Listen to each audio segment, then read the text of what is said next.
ದೇಶದ ಹಲವೆಡೆ ವಿಧ್ವಂಸಕ ಕೃತ್ಯಕ್ಕೆ ಸಂಚನ್ನ ರೂಪಿಸಲಾಗಿತ್ತು. ಕರ್ನಾಟಕ ಸೇರಿದಂಗೆ ದೇಶದಾದ್ಯಂತ ಎನ್ಐಎ ದಾಳಿಯನ್ನ ಮಾಡಿದ ಹಿನ್ನೆಲೆಯಲ್ಲಿ ಬಳ್ಳಾರಿ ಸೇರಿದಂತೆ ಹಲವು ನಗರಗಳಲ್ಲಿ ರೇಡ್ ಅನ್ನ ಮಾಡಲಾಗಿದೆ.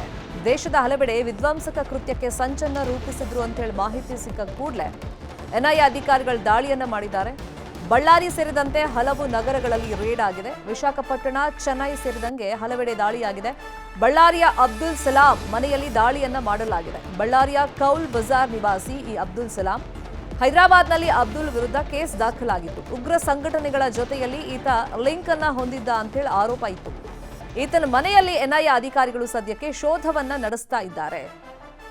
ದೇಶದ ಹಲವಾರು ಕಡೆಗಳಲ್ಲಿ ವಿಧ್ವಂಸಕ ಕೃತ್ಯವನ್ನು ನಡೆಸೋದಕ್ಕೆ ಸ್ಕೆಚ್ ಅನ್ನ ಹಾಕ್ತಾ ಇದ್ರು ಅಂತ ಹೇಳಿ ಮಾಹಿತಿ ಸಿಕ್ಕ ತಕ್ಷಣ ಎನ್ಐಎ ಅಧಿಕಾರಿಗಳು ದಾಳಿಯನ್ನ ಮಾಡಿದ್ದಾರೆ. ಇಲ್ಲಿ ಬಳ್ಳಾರಿ ಮೂಲದ ವ್ಯಕ್ತಿ ಮನೆ ಮೇಲೂ ಕೂಡ ದಾಳಿಯಾಗಿದೆ. ಹೈದರಾಬಾದ್ನಲ್ಲಿ ಈತನ ವಿರುದ್ಧ ಒಂದು ಕೇಸ್ ದಾಖಲಾಗಿತ್ತಂತೆ.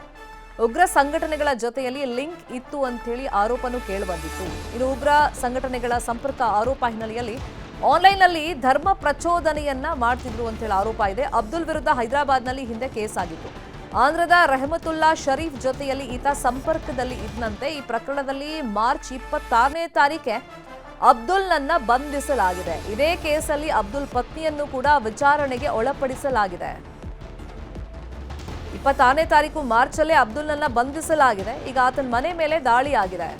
ಮತ್ತೆ ಇದೇ ಕೇಸಲ್ಲಿ ಅಬ್ದುಲ್ ಪತ್ನಿಯ ವಿಚಾರಣೆ ಕೂಡ ಆಗ್ತಾ ಇದೆ. ಆಂಧ್ರದ ರೆಹಮತುಲ್ಲಾ ಶರೀಫ್ ಜೊತೆಯಲ್ಲಿ ಈತ ಸಂಪರ್ಕದಲ್ಲಿ ಇದ್ದ ಅನ್ನೋದು ಗೊತ್ತಾಗಿದೆ. ಮತ್ತೆ ದೇಶದ ಬೇರೆ ಬೇರೆ ಕಡೆಯಲ್ಲಿ ವಿಧ್ವಂಸಕ ಕೃತ್ಯಕ್ಕೆ ಒಂದು ಜಾಲ ಇಲ್ಲಿ ಇತ್ತು, ಅದು ಸಕ್ರಿಯವಾಗಿತ್ತು.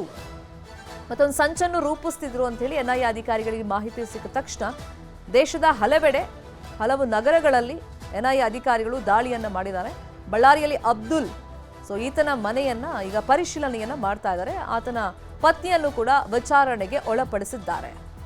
ಇನ್ನು ಈತನನ್ನ ಮಾರ್ಚ್ 26ನೇ ತಾರೀಕೆ ಬಂಧಿಸಲಾಗಿತ್ತು. ಅಬ್ದುಲ್ ಸಲಾಂನನ್ನ ಈತ ಹೈದರಾಬಾದ್ನ ವ್ಯಕ್ತಿ ಜೊತೆಯಲ್ಲಿ ಸಂಪರ್ಕದಲ್ಲಿದ್ದ ಅನ್ನೋದು ಗೊತ್ತಾಗಿದೆ. ಇದೇ ವಿಷಯವಾಗಿ ಇನ್ನಷ್ಟು ಡೀಟೇಲ್ ಆಗಿ ಇನ್ಫಾರ್ಮೇಶನ್ ಕೊಡ್ತಾ ಹೋಗೋದಕ್ಕೆ ನೇರ ಸಂಪರ್ಕದಲ್ಲಿ ಕನೆಕ್ಟ್ ಆಗಿದ್ದಾರೆ ನಮ್ಮ ರಿಪೋರ್ಟರ್ ಗಂಗಾಧರ್ ವಾಗಟ ಹಾಗೇನೆ ಬಸವರಾಜು. ಗಂಗಾಧರ್, ಯಾವ್ಯಾವ ಭಾಗದಲ್ಲಿ ದಾಳಿ ಆಗಿದೆ ಮತ್ತೆ ಇವರೆಲ್ಲ ಒಂದೇ ನೆಟ್ವರ್ಕ್ ಅಲ್ಲಿ ಇದ್ರು ಅನ್ನೋದು ಗೊತ್ತಾಗಿದೆಯಾ? ಒಂದೇ ಜಾಲದಲ್ಲಿದ್ರ? ಶ್ರೀಮಂತ ಶೆಟ್ಟಿ ಎನ್ಐಎ ಅಧಿಕಾರಿಗಳು ಇವತ್ತು ಬೆಳಿಗ್ಗೆ ಇಡೀ ದೇಶದಲ್ಲಿ ಎಲ್ಲ ಕೂಡ ರೇಡನ್ನು ಮಾಡಿರುವಂಥದ್ದು. ಅದರಲ್ಲಿ ಕರ್ನಾಟಕ, ಚೆನ್ನೈ ಮತ್ತು ವಿಶಾಖಪಟ್ಟಣಮಲ್ಲಿ ರೇಡ್ ಮಾಡುವಂಥದ್ದು. ಅಂದರೆ ಕಾರಣ ಏನಂತಂದರೆ ಹೈದರಾಬಾದಲ್ಲಿ ಒಂದು OPIL ಆ್ಯಕ್ಟಲ್ಲಿ ಒಂದು ಪ್ರಕರಣ ದಾಖಲಾಗಿರುತ್ತದೆ. ದೇಶದಲ್ಲಿ ವಿಧ್ವಂಸಕ ಕೃತ್ಯಗಳನ್ನು ನಡೆಸುವಂಥ ನಿಟ್ಟಿನಲ್ಲಿ ಇವರೆಲ್ಲರೂ ಕೂಡ ಸಂಚನ್ನು ರೂಪಿಸಿದ್ರು ಅನ್ನೋ ಆರೋಪದ ಮೇಲೆಯಲ್ಲಿ ಒಂದಷ್ಟು ಮಾಹಿತಿಯನ್ನು ಸಂಗ್ರಹ ಮಾಡಿರುವಂಥ ಎನ್ಐಎ ಅಧಿಕಾರಿಗಳು ರೇಡ್ ಮಾಡಿರುವಂಥದ್ದು. ಪ್ರಮುಖವಾಗಿ ರಾಜ್ಯದಲ್ಲಿ ಅದರಲ್ಲಿ ಪ್ರಮುಖ ಬಳ್ಳಾರಿಯ ಕೌನ್ ಬಜಾರ್ನಲ್ಲಿ ಇರುವಂತಹ ಅಬ್ದುಲ್ ನಜೀರ್ ಅನ್ನೋರ ಮನೆ ಮೇಲೆ ಕೂಡ ರೇಡ್ ಮಾಡಿದ್ದಾರೆ. ಈ ಅಬ್ದುಲ್ ನಜೀರ್ನ ಹಿಂದೆ ಹೈದರಾಬಾದಲ್ಲೂ ಕೂಡ ಬಂಧನ ಮಾಡಲಾಗಿತ್ತು. ಯಾಕಂದರೆ ಆ ಒಂದು ಪ್ರಕರಣದಲ್ಲಿ ಆತನನ್ನು ತೀವ್ರ ವಿಚಾರಣೆಯನ್ನು ಕೂಡ ನಡೆಸಲಾಗ್ತಾ ಇರುವಂಥದ್ದು.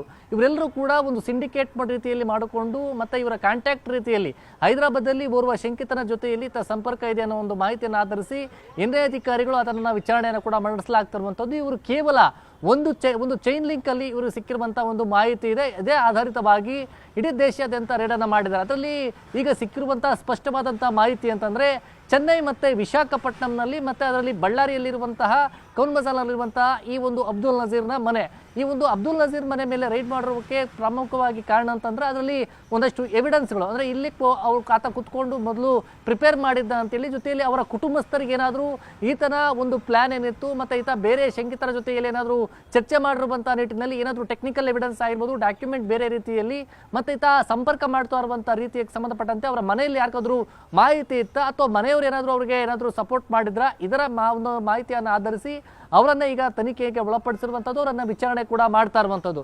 ಜೊತೆಲಿ ಈಗ ಸದ್ಯಕ್ಕೆ ಇನ್ನೂ ಕೂಡ ರೇಡ್ ಕಂಟಿನ್ಯೂ ಆಗಿದೆ. ಅದರಲ್ಲಿ ಹೈದರಾಬಾದಲ್ಲಿ ದಾಖಲಾಗಿರುವಂಥ ಕೇಸ್ ಸಂಬಂಧಪಟ್ಟಂತೆ ಅಲ್ಲಿ ಶಂಕಿತರ ಒಂದು ಸಂಪರ್ಕಕ್ಕೆ ಸಂಬಂಧಪಟ್ಟಂತೆ ಅದನ್ನು ವಿಚಾರಣೆ ಕೂಡ ಮಾಡಲಾಗಿದೆ ಮತ್ತು ಅದು ಸಂಬಂಧಪಟ್ಟಂತೆ ಎಲ್ಲ ಕಡೆ ಕೂಡ ರೇಡ್ ಮಾಡಿದ್ದಾರೆ.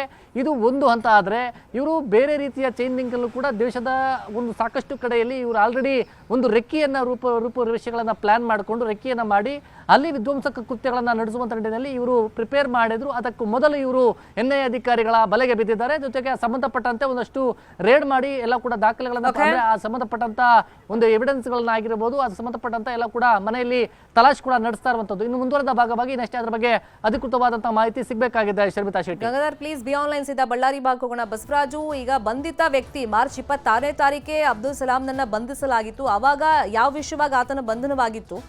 ಮತ್ತೆ ಈತ ಹೈದರಾಬಾದ್ನಲ್ಲಿದ್ದ ಬೇಸಿಕ್ಲಿ ಅಥವಾ ಬಳ್ಳಾರಿಯಲ್ಲೇ ಇದ್ನ? ಈತನ ಹುಟ್ಟೂರು ಯಾವುದು? ಸದ್ಯಕ್ಕೆ ಈತನ ಮನೇಲಿ ಏನಾದರೂ ಸಿಕ್ಕಿದ್ಯಾ ವಸ್ತುಗಳು? ಖಂಡಿತ ಬಳ್ಳಾರಿಯ ಟೌನ್ ಬಜಾರ್ ಅಲ್ಲಿ ಅಬ್ದುಲ್ ಕಲಾಂ ಅಂತಕ್ಕಂಥ ವ್ಯಕ್ತಿಯ ನಿವಾಸದಲ್ಲಿ ಅಷ್ಟು ಬೆಳಗ್ಗೆ 6 ಗಂಟೆಗೆ ಎನ್ಐಎ ಅಧಿಕಾರಿಗಳ ತಂಡ ದಾಳಿ ಮಾಡಿ ಇದೇ ವ್ಯಕ್ತಿಯನ್ನ ಕಳೆದ ಮಾರ್ಚ್ 26ರಂದು ಕೂಡ ವಿಜಯವಾಡದ ಪೊಲೀಸರು ಮತ್ತು ಎನ್ಐಎ ಅಧಿಕಾರಿಗಳು ಕೂಡ ದಾಳಿ ನಡೆಸಿ ಆ ಸಂದರ್ಭದಲ್ಲಿ ಅವರನ್ನ ವಶಕ್ಕೆ ತೆಗೆದುಕೊಂಡಿರ್ತಕ್ಕಂಥದ್ದು. ಈಗ ಹೆಚ್ಚಿನ ಮಾಹಿತಿಯನ್ನ ಕಲೆ ಹಾಕಿ ನಿಟ್ಟಿನಲ್ಲಿ ಕೂಡ ಎನ್ಐಎ ಅಧಿಕಾರಿಗಳು ಇವತ್ತು ದಾಳಿ ನಡೆಸಿರ್ತಕ್ಕಂಥದ್ದು. ಅವರ ಅಬ್ದುಲ್ ಕಲಾಂ ಪತ್ನಿಯನ್ನ ಕೂಡ ಇವತ್ತು ಎನ್ಐಎ ಅಧಿಕಾರಿಗಳು ವಿಚಾರಣೆ ನಡೆಸಿ ವಾಪಸ್ ಸ್ಥಳೀಯರನ್ನ ಮಾಹಿತಿ ಕೂಡ ಈಗ ಸಿಗ್ತಾ ಇರ್ತಕ್ಕಂಥದ್ದು. ಈತ ಮೂಲತಃ ಆಂಧ್ರದ ಮೂಲತಃ ಆಗಿರ್ತಕ್ಕಂಥ ಅಬ್ದುಲ್ ಕಲಾಂ. ಈತ ಕಳೆದ ವರ್ಷಗಳ ಜೊತೆ ಬಳ್ಳಾರಿಯಲ್ಲಿ ಬಂದು ನಿಂತಿದ್ದ. ಈತ ಆನ್ಲೈನ್ ಮೂಲಕ ಉಗ್ರವಾದಿ ಸಂಘಟನೆಗಳ ಜೊತೆಗೆ ಒಂದು ಸಂಪರ್ಕ ಹೊಂದಿದ ಒಂದು ಆರೋಪ ಕೂಡ ಕೇಳಿ ಬಂದಿರತಕ್ಕಂಥದ್ದು. ಅದ್ರ ಜೊತೆಗೆ ಈತ ಆನ್ಲೈನ್ ಅಲ್ಲಿ ಹೆಚ್ಚು ವಿಧ್ವಂಸಕ ಕೃತ್ಯಗಳನ್ನ ಒಂದು ಯೋಜನೆ ಮಾಡ್ಲಿಕ್ಕೆ ಒಂದು ಸಂಚನ್ನ ಕೂಡ ಸೃಷ್ಟಿಸ್ತಾ ಇದ್ರು. ಆ ಒಂದು ನೆಟ್ವರ್ಕ್ ಜೊತೆ ಕೂಡ ಈತ ಆನ್ಲೈನ್ ಅಲ್ಲಿ ನಿರಂತರವಾದಂತ ಸಂಪರ್ಕವನ್ನ ಕೂಡ ಹೊಂದಿರತಕ್ಕಂಥದ್ದು. ಆ ಹಿನ್ನೆಲೆಯಲ್ಲಿ ಆರಂಭದಲ್ಲಿ ವಿಜಯವಾಡ ಪೊಲೀಸ್ ಠಾಣೆಯಲ್ಲಿ ಕೂಡ ಈತನ ಮೇಲೆ ಒಂದು ಪ್ರಕರಣ ಕೂಡ ದಾಖಲಾಗುತ್ತೆ. ಅದಾದ ನಂತರ ವಿಜಯವಾಡ ಪೊಲೀಸರು ಹೆಚ್ಚಿನ ವಿಚಾರಣೆ ನಡೆಸಿದ ಸಂದರ್ಭದಲ್ಲಿ ಈ ಪ್ರಕರಣವನ್ನು ಕೂಡ ಎನ್ಐಎಗೆ ಕೇಸ್ ವರ್ಗಾವಣೆ ಕೂಡ ಆಗಿರ್ತಕ್ಕಂಥದ್ದು. ಈತ ಚೆನ್ನೈ, ಹೈದರಾಬಾದ್ ಮತ್ತೆ ಕರ್ನಾಟಕ ಸೇರಿದಂತೆ ಈ ರೀತಿಯಾದಂತಹ ನೆಟ್ವರ್ಕ್ ಅಲ್ಲಿ ಇರ್ತಕ್ಕಂಥ, ಈ ರೀತಿಯಲ್ಲಿ ಸೋಷಿಯಲ್ ಮೀಡಿಯಾ ಮತ್ತು ಆನ್ಲೈನ್ ನೆಟ್ವರ್ಕ್ ಇರ್ತಕ್ಕಂಥ ಈ ರೀತಿಯಾಗಿ ವಿಧ್ವಂಸಕ ಕೃತ್ಯವನ್ನ ಸಂಚು ಮಾಡಲಿಕ್ಕೆ ಪ್ಲಾನ್ ರೂಪಿಸಿದ ತಂಡದಲ್ಲಿ ಕೂಡ ಈತ ಕೂಡ ಇದನ್ನ ಆರೋಪಗಳು ಕೂಡ ಕೇಳಿ ಬಂದಿರತಕ್ಕಂಥ ಹಿನ್ನೆಲೆಯಲ್ಲಿ ಈತನ ನಿವಾಸದ ಮೇಲೆ ಕೂಡ ಇವತ್ತು ದಾಳಿ ಆಗಿರ್ತಕ್ಕಂಥ ಹೆಚ್ಚಿನ ವಿಚಾರಣೆಗಾಗಿ ಅವರ ಪತ್ನಿಯನ್ನು ಕೂಡ ಎನ್ಐಎ ಅಧಿಕಾರಿಗಳು ವಿಚಾರಣೆ ಕೂಡ ಮಾಡಿರ್ತಕ್ಕಂಥದ್ದು. Fine, thank you Basavaraju, thank you Gangadhar Vagata. ಈ ಕ್ಷಣದ ಮಾಹಿತಿಯನ್ನು ಕೊಟ್ಟಿದ್ದಕ್ಕೆ ಥ್ಯಾಂಕ್ ಯು.